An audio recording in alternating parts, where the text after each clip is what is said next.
আমি সবার সঙ্গে একটা ঘরোয়া বৈঠক করার জন্য অনেকদিন থেকে চিন্তা করছিলাম,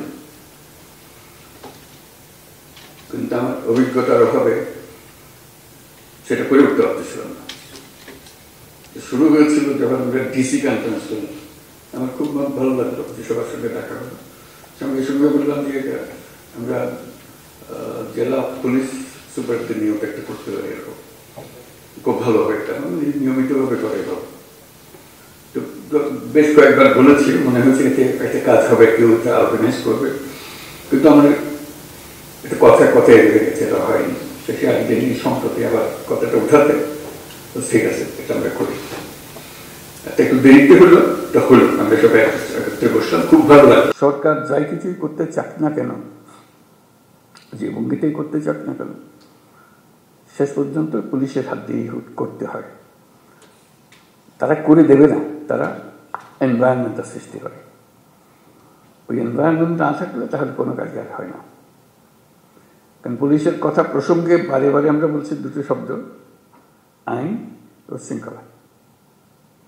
এটাই হলো পুলিশ। কাজে ওই পুলিশের হাতে এটাকে এক্সিকিউট করা, এটাকে এই পরিবেশ সৃষ্টি করা, আইনের পরিবেশ সৃষ্টি করা। আইন যদি না থাকলো তাহলে সরকারও কি, গণতন্ত্র কি, অধিকার কি, মানুষ নাগরিকদের কি, কিছুই থাকে না। কাজে এটাই ছিল মূল জিনিস, যে আমরা পুলিশকে অবহেলা করে কিংবা পাশ কাটিয়ে গিয়ে দেশ করতে পারবো না। তারাই সম্মুখ সারির মানুষ। তারা ক্ষেত্র প্রস্তুত করলে তখন বাকি জিনিসগুলো হয়, তখন বীজ লাগানো হয়, চারা লাগানো যায়, সবকিছু হয়। আইন না থাকলে, শৃঙ্খলা না থাকলে যত বড় বড় চিন্তাই হোক, যত টাকাই ঢালুন, কোনো কাজে আসবে না। কিন্তু সেই জন্যই পুলিশের গুরুত্বটা মনে মনে খুব অনুভব করছিলাম, যে একবার বসি, নিজেদের মধ্যে একটা আলাপ আলোচনা করি, কি করা যায়, কিভাবে অগ্রসর হব। আজকে তোমাদের তরফ থেকে কথাগুলো শুনে খুব খারাপ লাগলো, যে এই অবস্থার মধ্যে তোমাদেরকে কাজ করতে আমরা ঠেলে দিয়েছি, যে করো। কাজ করার একটা পরিবেশ লাগে, সহযোগিতা লাগে, সামর্থ্য লাগে। সেটা ছাড়া, এই ঢাল তলোয়ার ছাড়া আমরা যুদ্ধক্ষেত্রে পাঠিয়ে দিয়েছি যে লড়াই হোক। সেই জিনিসটা আমি অবশ্যই পরপরে এটা নিয়ে বৈঠক করবো, সমাধান করতে পারবো যাই না, কোনো জিনিস সমাধান করতে বড় কঠিন জিনিস হয়ে যায়, কিন্তু চেষ্টা করবো যে কি করা যায়। যদি ব্যর্থ হই, মনে করি যে আমি চেষ্টা করেছিলাম কিন্তু ব্যর্থ হয়েছে, চেষ্টার অভাবে ব্যর্থ হয়নি। এটা প্রথম চোটে মনে পড়লো যে করা। এরকম আলাপ হলে অনেক কিছু মনে পড়বে, যেগুলো আমরা চেষ্টা করব। যদি আমরা বলি যে এটাই তোমাদের কাজ, দেশকে পরিবেশটা সৃষ্টি করা যেখানে দেশ এগিয়ে যেতে পারে, তাই যদি হয়, তাহলে যাদের হাতে পরিবেশ সৃষ্টি করার দায়িত্ব, যাদের কাছে দেশকে তৈরি করার দায়িত্ব এগিয়ে যাওয়ার জন্য, তাদের নিজেদেরকে তৈরি করতে না পারলে তাহলে তারা বাকি কাজ হলো না। তো সেই জন্য আমরা অগ্রাধিকার দিতে চাই, প্রায়োরিটি দিতে চাই যে যেটা আমরা পারি। আর কথা বলার আরেকটা কারণ ছিল, যে কারণে বসতে চেয়েছিলাম, সেটা হলো যে আমি সরকারে যোগ দেবার আগেও বলেছি, এখন সরকারে যোগদান পরেও বলছি, বাংলাদেশ একটা মস্ত বড় সম্ভাবনাময় দেশ। আমি বারে বারে এটা অনুভব করি। এটা শুধু রাজনৈতিক মাঠের বক্তৃতার জন্য না, ব্যক্তি হিসেবে, দেশের নাগরিক হিসেবে অনুভব করি যে এটা বিরাট একটা সম্ভাবনা, এবং কিছু কিছু উদাহরণও যে কেন এটার সম্ভাবনাটা আমি দেখি। কিন্তু সেই সম্ভাবনাটাকে আমরা বাস্তবের দিকে আনতে পারছি না, থেকে যাচ্ছি। আজকে আমরা একটা সুযোগ পেয়েছি, মস্ত বড় সুযোগ, সেই সম্ভাবনাকে কার্যে পরিণত করা। এবং জুলাইয়ের এই অভ্যুত্থানের ফলে সেই সম্ভাবনাটা সৃষ্টি হয়েছে। এই সম্ভাবনার যে পরিবেশ সৃষ্টি হয়েছে, সেটাকে যেন আমরা হারিয়ে না ফেলি। কেন হারিয়ে ফেলা খুব সোজা, মুহূর্তে হারিয়ে যায়। এই সম্ভাবনাকে ধরে রাখা, যেটুকু সময় আমাদের আছে সেটুকু সময়ের মধ্যে আমরা চেষ্টা করব, ভবিষ্যতে যারা আসবে তারা আশা করি চেষ্টা করবে, পথটা যেন আমরা সৃষ্টি করে দিই। এই পথে আমরা এগুলো সম্ভাবনাগুলো বাস্তবে পরিণত হবে। শুধু বাংলাদেশ একটা সুন্দর দেশ হবে, নিয়মতান্ত্রিক দেশ হবে, গণতান্ত্রিক দেশ হবে, সেটা তো বটেই। আমি মনে করি বাংলাদেশ পৃথিবীর যে সমস্ত অগ্রগামী দেশ আছে, যারা পৃথিবীতে নেতৃত্ব দেয়, তাদের মধ্যে একটা হতে পারে, এরকম একটা দেশের সম্ভাবনা আছে। এটা কোনো আত্মতুষ্টির জন্য না, এটা আমরা, আপনারাও নিশ্চয় দেখবে, তোমরা দেখবে এটা, যেটা একটু বিচার করলে মনে হয় যে হ্যাঁ এই সুযোগ আছে। আমি একটু কয়েকটা উদাহরণ দিই। এই যে গণ অভ্যুত্থান হলো, এটা বিরাট একটা কাণ্ড, ইতিহাসের একটা বিরাট পরিবর্তন সূচিত হলো। লন্ডভন্ড অবস্থার মধ্যে আমরা এই যাত্রা শুরু করলাম। সারা দুনিয়ার যত দেশ আছে সবাই আমাদেরকে সমর্থন করলো। শুধু মিনমিনে সমর্থন না, আচ্ছা আচ্ছা ঠিক আছে করো, ওরকম না, উৎসাহ করে এগিয়ে আসলো। তারা যেরকম মনে করেছে যে হ্যাঁ এই দেশ যদি উঠে দাঁড়াতে পারে সেটা ভালো সঙ্গী হবে সবাই।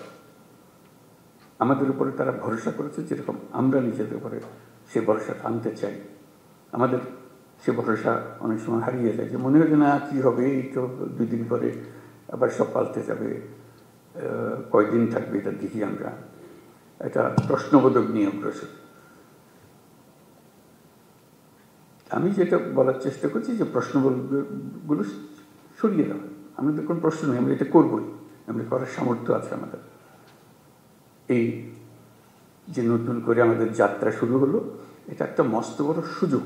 এই সুযোগটার উপরে আমি আন্ডারলাইন করছি, এই সুযোগটা যেন আমরা হারিয়ে না ফেলি। এটা শুধু মুখে বললে তো হবে না, সেটা ওই যে আজকের যে আলোচনা হচ্ছে সেটার মাধ্যমে ওটা করতে হবে, যে সুযোগগুলো সৃষ্টির জন্য তারও একটা পরিবেশ লাগে, সেই পরিবেশটা সৃষ্টি করে। তো সেখানে পুলিশ বাহিনী একটা মস্ত বড় ভূমিকা পালন করে। ওই যে বললাম আইন ও শৃঙ্খলা, আইনটা যদি আমরা সঠিকভাবে প্রয়োগ করতে পারি, শৃঙ্খলা যদি প্রতিষ্ঠিত করতে পারি, তাহলে যে কোনো যুদ্ধ জয় সম্ভব। এই যে এগিয়ে যাওয়ার যে যুদ্ধ লড়াই, যেটা এটা আনন্দের লড়াই, এটা কোনো কষ্টের লড়াই না। যত এগিয়ে যায় তত ফুর্তি লাগে, নিজের কাছে ফুর্তি লাগে, নিজের ছেলে মেয়েদের সঙ্গে কথা বলতে ফুর্তি লাগে যে আমরা একটা কাজ করছি, তারা দেখছে, তারা উদ্বুদ্ধ হচ্ছে, এবং নিজের তুষ্টি হচ্ছে যে আমি একটা এমন ভূমিকায় আছি যে ভূমিকায় দেশে একটা পরিবর্তন হবে। আমরা নতুন বাংলাদেশ বলে শব্দটা বলি সবসময়, নতুন বাংলাদেশ, এটা কথার কথা না। এটা নতুন বাংলাদেশ আমরা এই জন্য বলি যে পুরনো বাংলাদেশ হচ্ছে অন্ধকার এক যুগ, আমাদের ভয়ঙ্কর একটা যুগ। সেই ভয়ঙ্কর দিন থেকে আমরা সুন্দর ঝলমলে একটা দিন আসতে চাই, সেটা হলো নতুন বাংলাদেশ। পুলিশ বাহিনীরও মুশকিল হলো ওই অন্ধকার যুগের তারা অ্যাক্টিভ পার্টিসিপেন্ট ছিল, নিজের ইচ্ছায় না, সরকারি কাজ করতে হয়, কাজ করেছে, আমরা কাজ করছি, আমাদের হুকুম পেয়েছে, করেছে, করতে করতে আমরা ওরকম চিন্তাতে পড়ে গেছি। কাজে নতুন বাংলাদেশ সৃষ্টি করার জন্য তোমাদেরকে ওই চিন্তার থেকে বেরিয়ে আসতে হবে যে না, আমরা নতুন বাংলাদেশ সৃষ্টি করবো। আমাদেরকে অনেক দোষ দেয়, আমরা দেখিয়ে দেবো মানুষ খারাপ না, আমরা খারাপ মানুষের পাল্লায় করেছিলাম, আমরা সে খারাপ মানুষ থেকে বের হয়ে এসেছি, আমরা ভালো মানুষ, আমরা দেখো কি করতে পারি। সেই দৃঢ় চিন্তাটা মাথার ভিতরে রাখতে হবে যে আমরা একটু দেখিয়ে ছাড়বো। আমাদেরকে সবাই গালিগালাজ করে, মন্দ বলে, আমাদের কাজের মাধ্যমে আমরা দেখাবো যে আমাদের হাত দিয়েই এই নতুন বাংলাদেশ সৃষ্টি হবে। আমরা একটা তাতে বড় রকমের ভূমিকা পালন করব, কারণ আমাদের কাছেই রয়েছে আইন এবং শৃঙ্খলা। এইটা আমরা প্রতিষ্ঠা করব। এটা প্রতিষ্ঠিত করতে পারলেই ওই এনভায়রনমেন্টটা সৃষ্টি হয়, যেখান থেকে এটা উড়ান দেবে। দেশটা উড়ান দিতে হলে তার একটা মোমেন্টাম জেনারেট করতে হয়। এই মোমেন্টাম জেনারেট করার জন্যই হলো এটা, যে আমাদের আইন এবং শৃঙ্খলাটাকে প্রতিষ্ঠিতভাবে, মুখের কথা না, মানুষ দেখলেই, পুলিশ দেখলে মানুষ আশ্রয় পায়। এখন পুলিশ দেখলে ভয় পায়, কি আমার এই খ্রিস্টের মধ্যে আটকে হলো, একটা ভয়ঙ্কর একটা ক্যারেক্টার। পুলিশ হলো বন্ধু, এটাই হলো। কারণ আমি আইনের পক্ষের মানুষ, আমি আইন প্রতিষ্ঠা করার মানুষ। আইন হলো আমাদের সবার আশ্রয়, তো পুলিশ হলো সে আশ্রয়দাতা, যে আমি আইনের আশ্রয় নিয়ে আসছি, আইন আপনাকে সুরক্ষা দেবে। এটা যদি আমরা এই ইমেজটা যদি প্রতিষ্ঠিত করতে পারি, অতীতের সব কথা মানুষ বলে যাব। কাজে এটা নিয়ে কান্নাকাটি করে কোনো লাভ নাই, কারণ সেইটা আমরা বদলাতে পারবো না। সেই 16 বছরের ইতিহাসে আমরা বদলাতে পারবো না। সেই 16 বছরের কালিমা আমার সারা গায়ে মাখা আছে, আমি রাতারাতি পাল্টাতে পারবো না। এটা মানুষ হিসেবে আমি আমার কর্তব্য নির্ধারণ করতে পারি, আমি আমার সম্পূর্ণ নতুন ভাবমূর্তি আমি প্রতিষ্ঠা করতে পারি।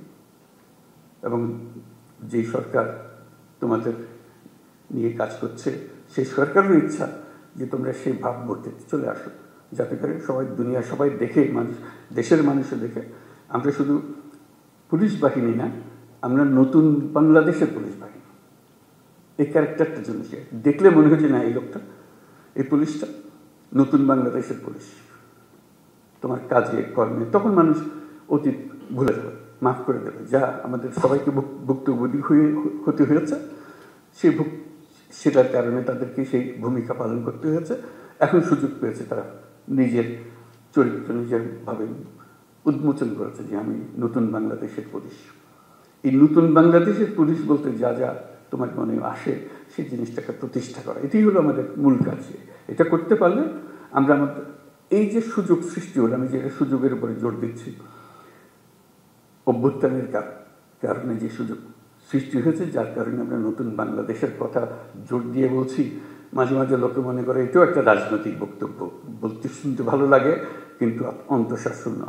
আমরা সেভাবে বলার চিন্তা করি নাই।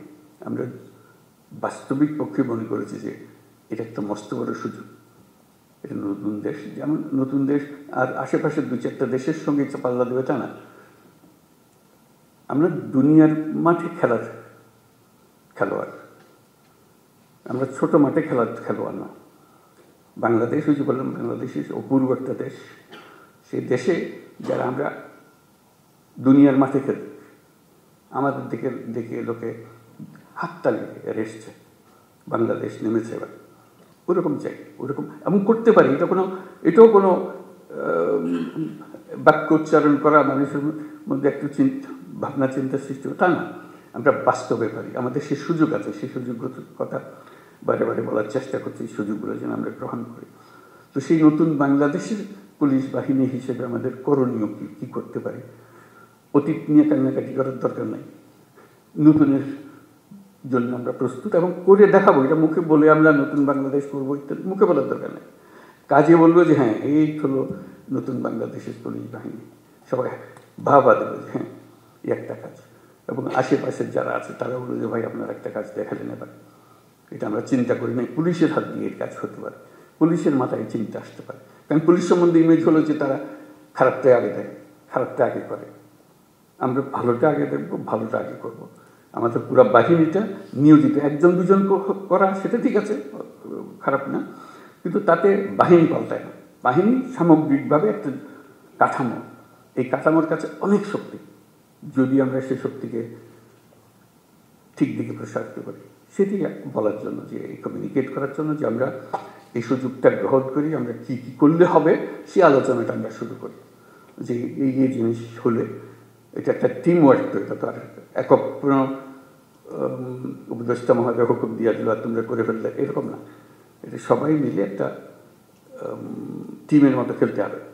এবং বাংলাদেশের যত টিম আছে, সবচেয়ে গুরুত্বপূর্ণ টিম হলো তোমরা পুলিশ টিম। আমরা বহু টিম আছে, ব্যবসা বাণিজ্য অন্যান্য বহু রকমের জিনিস, কিন্তু গোড়াটা ঠিক করে দিতে হয় পুলিশকে। ওই যে বললাম যে পরিবেশ তার হাতে। পরিবেশ মানে কাজ করার পরিবেশ, এই পরিবেশটা তোমাদেরকে সৃষ্টি করতে হবে এবং তোমরা পারবে, না পারার কিছু নেই। এবং যদি অতীতের কোনো কাজে তোমার কাছে অনুশোচনা এসে থাকে, দুঃখ এসে থাকে, এই হলো সুযোগ। এই দুঃখটাকে মোচন করার জন্য এমন কাজ করব, মানুষ ওটা শুধু ভুলে না, এই যেটা নতুন কাজ সেটা দিকে আমাকে স্মরণ করবো, অতীতের প্রশ্ন উঠবে না আর আমার কাছে। তারা পরিষ্কার দেখবে যে আমরা কী করি না করি, এই জিনিসটা করা। তো সেটা বলবো যে আমরা তো করতে চাই, কীভাবে করব, আমাদের তো সুযোগ দিচ্ছে না। এই সুযোগটা কীভাবে আমরা করতে পারি? আমরা সবাই মিলে একটা টিম, তোমরা একটা টিম আলাদার ওপর না, আমরা সবাই মিলে একটা টিম। তোমাদেরটাও সেই সুযোগ করে দিতে হবে, যাতে করে আমরা যতটুকু আমাদের সাথে আছে সেগুলো, সেই আয়োজনগুলো করে দেওয়া যাতে আমরা করতে পারি। বাংলাদেশের সুযোগের মধ্যে একটা যেটা যে বললাম যে মস্ত বড় সৌভাগ্যবান যাতে তার মানুষ, মানে আমরা সবসময় চিন্তা করে এসেছি যে বাংলাদেশে এত মানুষ, এর কপালে দুঃখ ছাড়া আর কিছু নেই, খালি বাড়ছে তো বাড়ছেই এতগুলো মানুষ। বাস্তব পরিস্থিতি তো উল্টা। আমরা এত সৌভাগ্যবান জাতি যে আমাদের শক্তির অন্ত নাই, মানুষের শক্তি। মানুষের শক্তির সঙ্গে কেউ পাল্লা দিতে পারে। মানুষের ভিতরে ভীষণ রকম একটা সৃজনশীলতা আছে, যে সমস্যা দিকে সেই সমস্যাকে উল্টে পারে। এটা সমাধান এমন জিনিস হয় যে মানুষ চিন্তাও করে না, এটা সমস্যা ছিল, এটা এসে অদ্ভুত রকম করে পাল্টে পারছে। আমাদের সেই সামর্থ্য আছে, কারণ আমাদের যে জনসংখ্যা তার বেশিরভাগ হলো একেবারে কাঁচা তরুণ। এরকম দেশ দুনিয়াতে নাই, এত মানুষ, এত তরুণ মানুষের দেশ। এবং সে তরুণ অসহায় তরুণ না, তারা নানা বুদ্ধি সল্লা করে, এটা করে ওটা করে, কোনো জিনিস বাদ থাকে না। আমরা অতীতে যা যা করে এসেছি একটু ফিরে দেখলে, তার ব্যাখ্যা করলে দেখা যাবে কী রকম সমস্যাটাকে তারা সমাধান করে দিয়ে নিজে নিজে সব করে ফেলেছে। আমরা সবাই মিলে তাদেরকে বাধা দিয়েছি, সরকার বাধা দিয়েছে, পুলিশ বাধা দিয়েছে, ব্যবসা বাধা দিয়েছে, কিন্তু তারা এর মধ্য থেকে কাজটা করে ফেলেছে। আমরা পথে পথে তাদের বাধা সৃষ্টি করেছি। সরকারের একটা ভূমিকা হলো বাধা সৃষ্টি করা, আমরা সে বাধাকে তাকে দিয়েছি, সেই বাধাকে অতিক্রম করে তাকে করতে হয়েছে। এখন আমাদের যেটা শপথ নিতে হবে, যেটা সিদ্ধান্ত নিতে হবে, যে মানুষকে আমরা বাধা দেব না, তার পথকে আমরা সহজ করব, তার পাশে থাকবো। তাহলে দেখবে যে এই দেশের এখন সমস্যা হবে না। শুধু তার পাশে থাকা, শুধু আইনের ভিতরে তাকে রাখতে হবে। তাকে বলতে ভাই আইনটা পাল্টেন না, আইনটা হাতে নিয়েন না, আইনের ভিতরে থাকেন, আমি যা দরকার আমি করে দেবো আপনার জন্য, আইনের ভেতরে থাকেন। আর আমি নিজে যদি আইন ভঙ্গ করি তাহলে সে তো বলবে যে আচ্ছা আমি কি, আপনি কি আমার ওয়াজ করতেছেন, সেই ওয়াজটা আপনি নিজে মানতেছেন না, সে হাসবে। এখন এটা কোনো অর্থ থাকবে না। কাজে নিজে আগে মানি যে আমি আইনের ভেতরে থাকবো, এবং তখন সে মানবে যে হ্যাঁ আইন এটা আমাদের করতে হবে, যে করা সম্ভাবনার কথাটা বললাম। এই সম্ভাবনাটা কীভাবে আমরা কাজে লাগাবো? এই সরকার, অন্তর্বর্তীকালীন সরকার, এটা হাতে খুব বেশি সময় নেই। আমরা অলরেডি 7 মাস পার করে এসেছি। আমরা বলছি ডিসেম্বরে নির্বাচন হবে। তো কাজে এর মধ্যে যা আমরা করতে চাই, যা আমাদের সামর্থ্য আছে, এগুলো করে ফেলা। কাজে কী কী সংস্কার, আমরা সংস্কারের উপর দিচ্ছি, তোমরাও সংস্কারের কথা বলছো, যে আমাদের যত সংস্কার করার দরকার আছে আমি করে ফেলি। কারোর জন্য অপেক্ষা করে আমাদের কোনো ফায়দা হবে না, কাজটা করতে হবে এবং সেটা আমাদের প্রতিষ্ঠিত করতে হবে। যে আমরা সেই অংশটা করব, এটা আশ্বাস দিলাম তোমাদেরকে। তোমরা আমাদেরকে বলো যে আমরা আমাদের পার্টটা আমরা করব। আমরা এই নতুন বাংলাদেশের নতুন সৈনিক পুলিশ বাহিনী হব।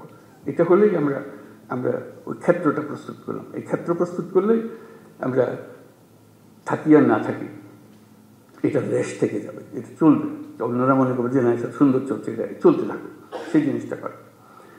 যেহেতু নির্বাচন আসছে, নানা রকমের সমস্যা হবে, নানা রকম চাপ আসবে, তবে ডেসপারেট হয়ে যাবে, আমার ক্যান্ডিডেটকে জেতাতে হবে, ওর ক্যান্ডিডেটকে জেতাতে হবে। তুমি এখন আইন মানতে চাইলে তোমার উপরে খেপাখেপি করবে যে না কিসের আইন বেরোচ্ছে, তুমি আমাকে আইন দেখাও, এসব হবে। আমাদের সেখানে শক্ত থাকতে হবে, আইনের ভেতরে থাকতে হবে, যাতে করে যে সরকার নির্বাচিত হয়ে আসবে সে সরকারের আইনের সরকার যেন হয়, আইনের মারফতে যে এসছে। যে আইন ভেঙে এসছে সে সরকার কোনোদিন আইন রাখতে পারবে না, কারণ সে ভাঙারই অভ্যাসটা। কাজে এই যে সুযোগের কথাটা বললাম, এই জন্য বললাম এই সুযোগটা হলো এমন যে আমরা যাতে ভবিষ্যতের সরকারটাও যেন আইন মানার সরকার হয়, এটার জন্য আমরা নিশ্চিত করতে পারি। সেটারও দায়িত্ব তোমাদের হাতে, যেহেতু নির্বাচনটা তোমাদের হাত দিয়ে হবে। কারো কথা মানার দরকার নাই, না অন্তর্বর্তীকালীন সরকার, না অন্য সরকার যারা নির্বাচন করছে তাদের বিষয়ে কারো কথা। আইন যা বলে তুমি আইনের ভেতরে থাকো, তাহলে পরবর্তী সরকার আইন মানার সরকার হবে। আর যদি বলছে হ্যাঁ ওরা কি আছে, ওরা তো আসতেছে, ওদের হুতুম মানুষ ছাড়া আমরা কি করব, তাহলে আমরা অন্যদিকে চলে গেলাম। যেই হোক, সে ছাত্রদের দল হোক, সে পুরানা দল হোক, নতুন দল হোক, কিছু হয় না, বলে আমরা আইনের ভেতরে আছি। আইন আমাদের যা নির্দেশ দেবে সে নির্দেশ, আপনারা আইন পাল্টান, আমরা সে নতুন আইন সেভাবে করবো। ওই জিনিসটা যেন শক্ত থাকে, যে আইনের ভেতরে থাকবো, যাতে ভবিষ্যৎ আমাদের আবার এই পুরনো জগতে ফিরে যেতে না। আমাদের শুধু ভয় হলো আবার অন্ধকারে যেন হারিয়ে না যায়। এক মহা অন্ধকার থেকে আমরা পার হয়ে এসেছি, আমাদের কপাল ভালো, ছাত্ররা আমাদেরকে সেটার থেকে মুক্তি দিয়েছে। আমরা যেন আবার এই গর্তের মধ্যে ঢুকে না পারি, তাহলে আমাদের আর রক্ষা নেই, আমাদেরকে কেউ আর উদ্ধার করতে পারবে না। তো আজকে খুব ভালো লাগলো আলাপ করে, আরেকটা বিষয় আলাপ করে নিয়ে বলতে, তোমাদের তো বিভিন্ন জেলার থেকে এসছো, বিভিন্ন রকম কাজ। অন্য সময় আমি বলেছি, আবার তোমাদের সঙ্গেও বলি সেটা কথা, এক একজন এক একভাবে কাজ করবে, নিজের সৃজনশীলভাবে কাজ করবে। আমার সমস্যা, আমি জানি আমার এলাকার সমস্যাটা কি। উপর থেকে হুকুমের অপেক্ষার দরকার নেই, উপরওয়ালারা হুকুম দেবে নানা জিনিস। আমি আমার জগতের সমস্যাটা দিকে, আমার জেলার কী কী সমস্যা, এটা আমি একটা তালিকা নিয়ে নেবো। এইগুলোতে আমি একটা প্রায়োরিটি দেবো, এই জিনিসগুলো আমি করবো। নিজের একটা ব্যক্তিগত একটা ডিসিশন, এটা আমি করবো। এই জিনিসটা আমি সহজ করে দেবো, এই জিনিসটা আমি করবো। যে সমস্ত জিনিস আমার দরকার, যেমন আমাদের আইন শৃঙ্খলার যা যা বিষয়গুলো আছে, বিশেষ করে নারীদের বিষয়ে এখন জোর আলাপ চলছে, যেটা আমাদের রক্ষা করতে হবে, নারীদের সুরক্ষা দেওয়া। এটা একটা মস্ত বড় কাজ। এটা আমাদের অবহেলার কারণেই এটা ক্রমে সমাজের মধ্যে দ্রুত বিস্তার লাভ করেছে। আমাদের দেশের অর্ধেক মানুষ অসহায় হয়ে পড়েছে, তাদের প্রতি দৃষ্টি দেওয়ার কেউ নাই। তার রাস্তাঘাটে চলতে গেলে ভয় লাগে, এটা কথা হলো আপনার মেয়ে রাস্তা দিয়ে যায়, সে ভয়ে বয়ে যায়। এটা কোন ধরনের কথা? এই দেশের একজন নাগরিক রাস্তা দিকে যাবে, তার মনের মতো একটা ভীতি টানবে, তাকাতে তার দিকে তাকালে কি বুঝবে, কোন দিকে তাকালে, না নিচের দিকে তাকালে না উপর দিকে তাকাবো, বুঝতে পারছে না। কোন কাপড় পরবো বুঝতে পারছে না, কোনটা আমি নিরাপদ হবো, আমার নিরাপত্তা কথা। বাপ হিসাবে, ভাই হিসেবে আমাদের তো একটা পারিবারিক দায়িত্ব আছে, তারপরে পুলিশ হিসাবে আমাদের সবচেয়ে বড় দায়িত্ব। আইনে তাকে সমস্ত অধিকার দিয়েছে, সেই আইন তার জন্য দেওয়া, তার হাতে তুলে দেওয়া, যে হ্যাঁ এই আইন আপনাকে অধিকার দেবে, আমি সেই আইন প্রয়োগ করার মালিক, আমি আপনার অধিকার নিশ্চিত করার দায়িত্ব আমার, আমি এই অধিকার নিশ্চিত করবো, আমার এলাকায় আমি নিশ্চিত করবো। সারা বাংলাদেশে কি হচ্ছে এটা তো আমি জানতে থাকবো, কিন্তু আমার হলো যে আমার যে এলাকাতে, আমি তো একটা এলাকার মালিক, আইনের মালিক, আমি হলাম সরকার, আইনের সরকার। কাজে আমার নিশ্চিত করছে সে অধিকার যেন প্রতিষ্ঠিত করতে পারে, কোথাও যেন এটা নিয়ে প্রশ্নটা তুলতে না পারে কেউ। এই নাগরিকদের অধিকার হিসেবে আমার সেই জিনিসগুলো দেওয়া, যাতে করে অধিকার থেকে সে কোনো রকম বঞ্চিত না হয়। তারপরে আরও নানা রকমের অধিকার আছে, সেগুলো যেন আমরা বঞ্চিত না হয় কেউ, সে প্রতিষ্ঠিত করা। বিশেষ করে নারীদের বিষয়টা এসছে বলে আমি উল্লেখ করলাম, এটা খুব গুরুত্বপূর্ণ বিষয়। কারণ তা না হলে আমরা ওই যে বললাম যে বহু সম্ভাবনার একটা দেশ, সেই সম্ভাবনা এখানে শেষ হয়ে যাবে যদি আমরা ওইটুকু না পারি। সংখ্যালঘুদের নিরাপত্তা একই ব্যাপার। নাগরিক হিসেবে তার আমাদের কনস্টিটিউশন অনুসারে যত অধিকার দেওয়া আছে সবগুলো নিশ্চিত করা আমাদের দায়িত্ব, এবং সেই দায়িত্ব পুলিশের মারফতে আমাদেরকে এক্সিকিউট করতে হয়। কাজে পুলিশ হিসেবে যে সংখ্যালঘুর নিরাপত্তা এবং যে কোনো ব্যক্তির নিরাপত্তা, সেই অসহায় গরিব মানুষের নিরাপত্তা, শক্তিশালীর হাত থেকে তাকে বাঁচানো, সেটা নিশ্চিত করা ইত্যাদি, এগুলো যেন আমরা করতে পারি। এই প্রসঙ্গে আরেকটা বিষয় একটু পরিষ্কার করি। আমরা তো বললাম যে আমরা কাজ করব এবং নতুন বাংলাদেশ করব, এবং খুব দ্রুত আমরা এগোতে পারবো, সব ঠিক আছে, এগুলো কোনোটাই পেছনে কোনো প্রশ্নবোধক নেই, এগুলো নিশ্চিত একটা বিষয়। কিন্তু এর মাঝখানে আমরা একটা পরিষ্কার মাথার ভেতরে যেন রাখি, আমরা একটা যুদ্ধাবস্থার মধ্যে আছি। আমরা এই 8ই অগাস্টের পরে ভুলে গেছি যে আর যুদ্ধ নাই, যুদ্ধ শেষ, কথা ঠিক না। আমরা একটা কন্টিনিউয়াস যুদ্ধ অবস্থার মধ্যে আছি। এইটা যেন মনে থাকে যে আমরা যুদ্ধ অবস্থার মধ্যে আছি। এই যুদ্ধ অবস্থার থেকে আমাকে জয় হয়ে ফিরে আসতে হবে, বের হয়ে আসতে হবে। এই যুদ্ধটা কীভাবে হয়? পরিষ্কার, লোকের সুযোগ গ্রহণ করে, যারা পরাজিত শক্তি তারা সুযোগ গ্রহণ করে একটা উস্কিয়ে দেবে, একটা কিছু গোলমাল পাকিয়ে দেবে, এবং প্রথম নজর আসবে পুলিশের নজর। তার দৃষ্টিতেই তো সাংঘাতিক, তো আমাদের বিরাট শৃঙ্খলা ভঙ্গের কাজ করবে, আমাদের শান্তি নষ্ট করবে, আমাদের গোলযোগ পাকিয়ে বলবে। তার চেষ্টা হলে একটু গোলযোগ পাকিয়ে দেওয়া। সে তো সম্মুখ যুদ্ধে আসতে পারছে না, সে কথা একটা প্রচার করবে, প্রচার করে দিয়ে একটা মহাকাণ্ড তুলে দেবে যে এই ওকে মেরে হয়েছে, ও কী হয়েছে, ও এইরকম করেছে, একটা কথা, একটা ছবি ছাপিয়ে দেবে, একটা পোস্টার লাগিয়ে দেবে ইত্যাদি। এটা কন্টিনিউয়াসলি চলতে থাকবে, কারণ সেই যুদ্ধ ক্রমাগত তীব্রতর হবে। যতই নির্বাচন কাছে আসবে ততই তীব্রতর হবে, কেন ওই পরিবর্তন হয়ে গেলে আবার তারা মনে করবে যে আমরা আরেকবার পরাজিত হয়ে গেলাম, ওখানে যুদ্ধ পরাজিত হয়ে যায়। কাজে সেই এটা তীব্রতর করতেই থাকবে। ওইখানেও ফ্রন্ট ফোর্স হলো পুলিশ বাহিনী, নজরে রাখা এবং সবার দিকে খেয়াল রাখা। কাউকে সন্দেহ করেছি তার মানে এই নয় যে তাকে এখনই আমাকে কারাগারে নিয়ে, তা না। সেও দেশের নাগরিক, কাজে দেশের নাগরিক হিসাবে তার অধিকার আছে যদি নাগরিক হিসাবে থাকে। আর যদি দোষ করে থাকে তার উপর নজর রাখবে, দোষ করা মাত্র যেন আমি তার ধরে রাখতে পারি, যেটা আমাদের নিরাপত্তা বিঘ্নিত করছে, আমার আইন ভঙ্গ করছে ইত্যাদি ইত্যাদি যেগুলো আছে। কাজে যেটা আমার আন্ডারলাইন করার কথা যে আমরা যুদ্ধাবস্থার মধ্যে আছে, এই যুদ্ধাবস্থা চলতে থাকবে, বিশেষ করে ইন্টেন্সিফাই হবে, ক্রমাগতভাবে এটা ঘনীভূত হবে। এই মেঘ আস্তে আস্তে কালো মেঘ, কাল থেকে আরও প্রচণ্ড বেগের মেঘ, ঘূর্ণিঝড় ইত্যাদি হতে থাকবে। আমরা যদি সতর্ক থাকি তাহলে এটাকে আর বাড়ার সুযোগ দেওয়ার দরকার হবে না। এই প্রসঙ্গে দেখা যাবে যে অনেক অপপ্রচার, এগুলো তোমার পরিচিত সব অপপ্রচার যে হয়, অপপ্রচারের একটা মহা কারখানা আছে, নিত্য নতুনভাবে অপপ্রচার হবে, তোমাকেও কনফিউজ করে ফেলবে যে আসল কথা তুমি বুঝতে পারতেছেন এটা কী হইতেছে। কাজে সেটার থেকে বাঁচা, এই অপপ্রচার থেকে বাঁচা। অপপ্রচারে কোনো একটা সূত্রপাত হলে তোমার এলাকায় যদি হয়, সঙ্গে সঙ্গে এটা রিপোর্ট করা যে এখানে একটা অপপ্রচার চলছে, এটাকে শিগগিরই এটাকে পরিষ্কার করে ফেলতে হবে, লোকে যেন ভুল ধারণার মধ্যে না থাকে। নড়াচড়া ইত্যাদি, কারা এই অপপ্রচার করছে, কারা এই ফ্যাক্টরি বানিয়েছে, কোথায় বানিয়েছে, কারণ তাদের এন্ট্রান্স সর্বত্র, যেহেতু তাদের হাতে বিশাল অঙ্কের টাকা আছে, কী পরিমাণ টাকা আছে সেটা পত্রপত্রিকায় তোমরা দেখতেছো। ওইটার থেকে ওই যুদ্ধটা আমাদের জয় করতে, আমরা এই যুদ্ধকে উঠতে দেবো না এটা। আর আমাদের জগৎকে আমরা যে নতুন বাংলাদেশ গড়তে চাই, সে নতুন বাংলাদেশ দিকে আমরা অগ্রসর হব। এটা ডিসিদের মিটিংও বলেছিলাম, এখানেও সেটা বলি আমি, এটাও আমার কাছে খুব গুরুত্বপূর্ণ বিষয়। সেই জন্য এটা হলো যে আমরা 64 জেলার 64 জন দায়িত্বে আছে। 64 জন তো একরকম না, একটা হলো যে ব্যক্তিগতভাবে একরকম না, একটা হলো যে কেউ অ্যাক্টিভ, কেউ একটু ইনঅ্যাক্টিভ, দুদিন পরে করতেছে, আজকে যেটা করার কথা কালকে বলবো, পরশু করবো, এরকম।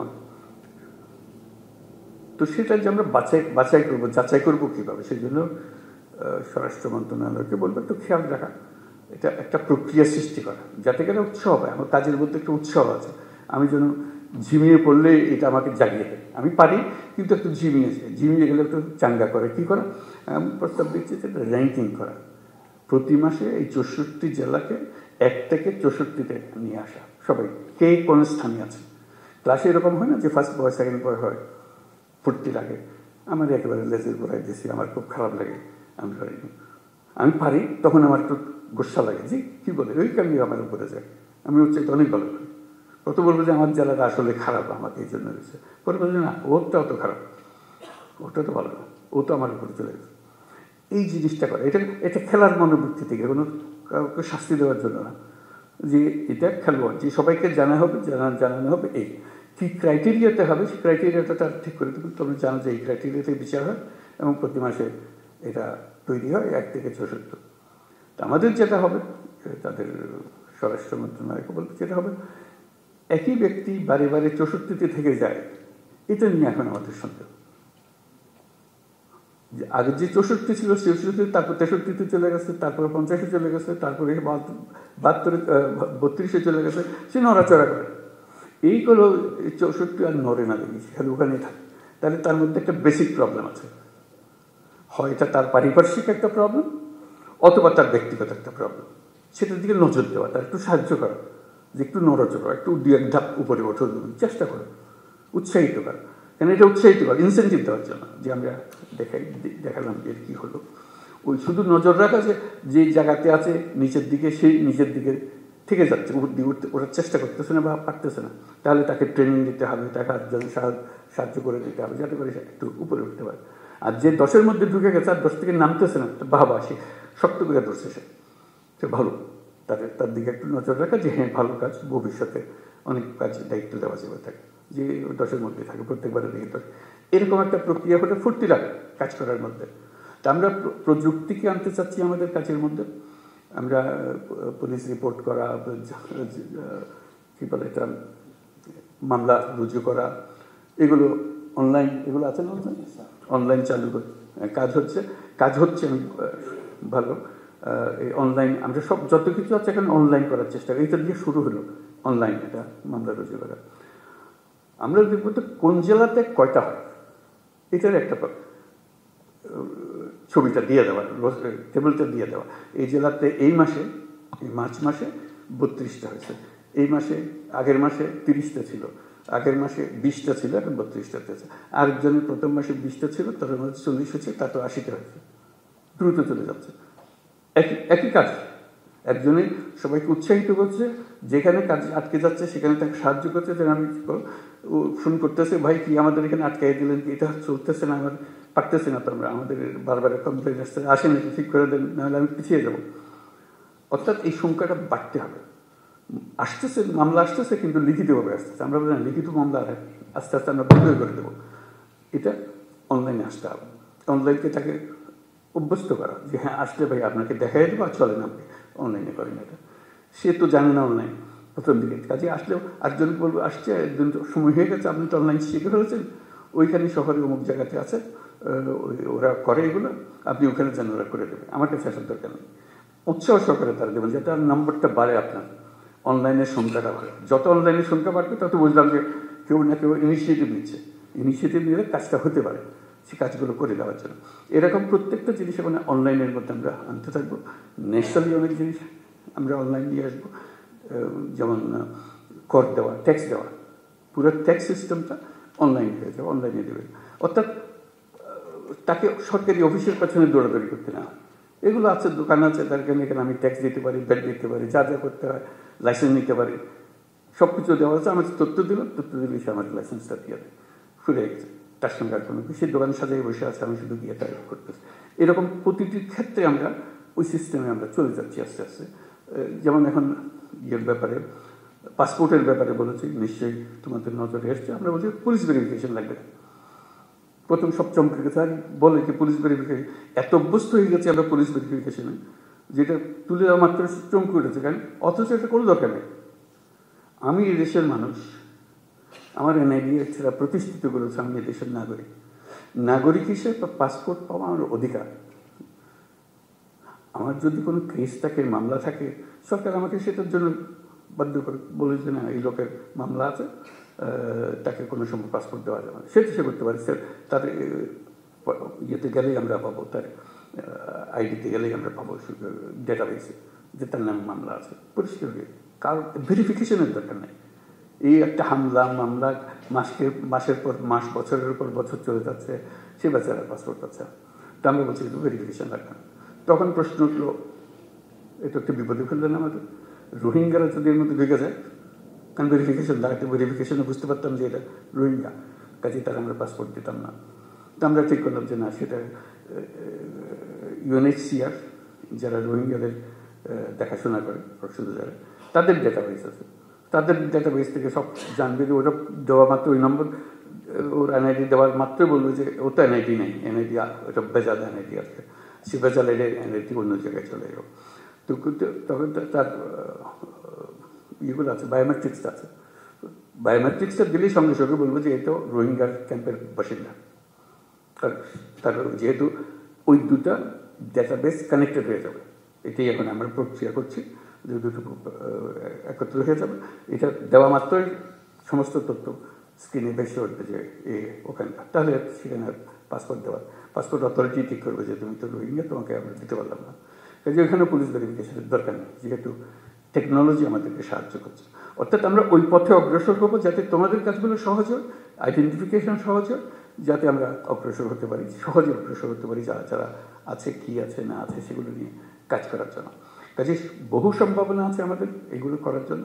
আমরা শুধু এই কাজগুলো করি, আনন্দে সহকারে করি, এগুলো কোনো কষ্ট সৃষ্টি করার জন্য করতেছে না, সবার আনন্দ। আমি আমার কাছে নিয়োজিত থাকি এই কাজে, কে কার পাসপোর্ট নেই, তার জন্য কোন গ্রামে যেতে হবে, তাতে আত্মীয় স্বজন বের করতে হবে, পুলিশ ভেরিফিকেশন, সেও একটা কঠিন কাজ। তোমাকেও যে ঝামেলার থেকে মুক্ত দিলাম, সে লোকটা ঝামেলার থেকে মুক্ত হয়ে গেল।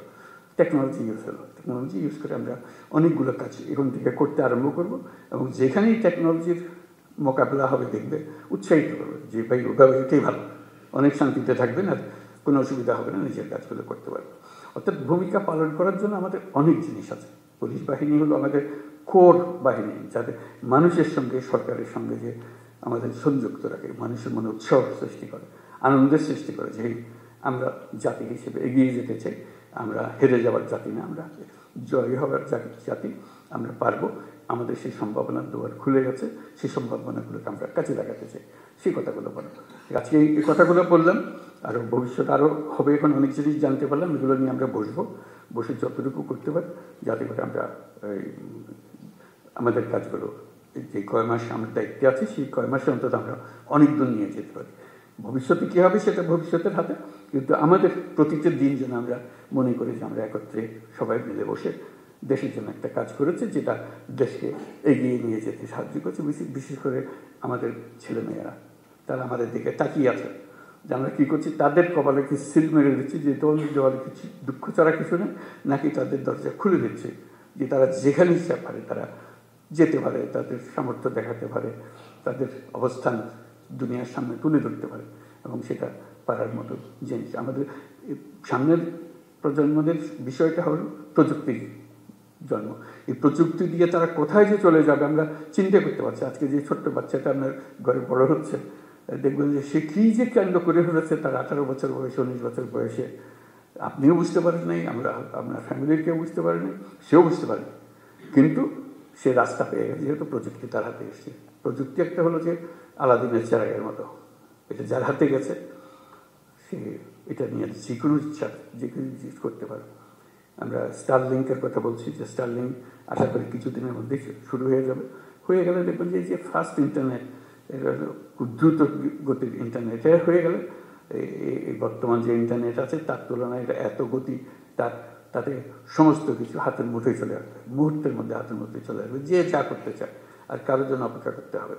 এটা তো একটা টেকনোলজি, এরকম বহু টেকনোলজি আরও আসতে থাকবে, যাতে আমাদের হয়তো একটু ধাক্কা খেয়ে এটা শিখতে হবে, কিন্তু বাচ্চারা জন্ম থেকে শিখে ফেলে। কেমনে শিখে, কে শেখায় আমরা জানতেও পারি না, কিন্তু সে শিখে ফেলছে সব কিছু। 10 বছরের বাচ্চা, 11 বছরের বাচ্চা সবাইকে শেখাইতেছে কী হইতে হবে। তুমি পারবে না, আমারে তো আমি করে দিচ্ছি, 1 সেকেন্ডের মধ্যে সে করে দিল। আমি ঘন্টা খানিক ধরে চেষ্টা করছি, এটা পারতেছে না, সে 1 সেকেন্ডের মধ্যে এটা করে দেয়। তার মধ্যে বিল্ট ইন একটা জিনিস আছে যেটা আমাদের মধ্যে নাই, আমরা পারি না, আমাদের জমানায় সেটা ছিল না বলে। এখন তার জমানায় এসছে, সেটাতে ওস্তাদ হয়ে গেছে, সেই জগতের মধ্যে আমরা প্রবেশ করছি। ওকে এখন বাড়ার সুযোগ দেন, উড়ার সুযোগ দেন, সেই জন্য আমাদেরকে সবাই নিয়ে উড়ান দিতে পারে। তো সবাইকে ধন্যবাদ। আজকে কথাবার্তা হলো, আশা করি ইনশাল্লাহ ভবিষ্যতে আবার এরকম সুযোগ হবে।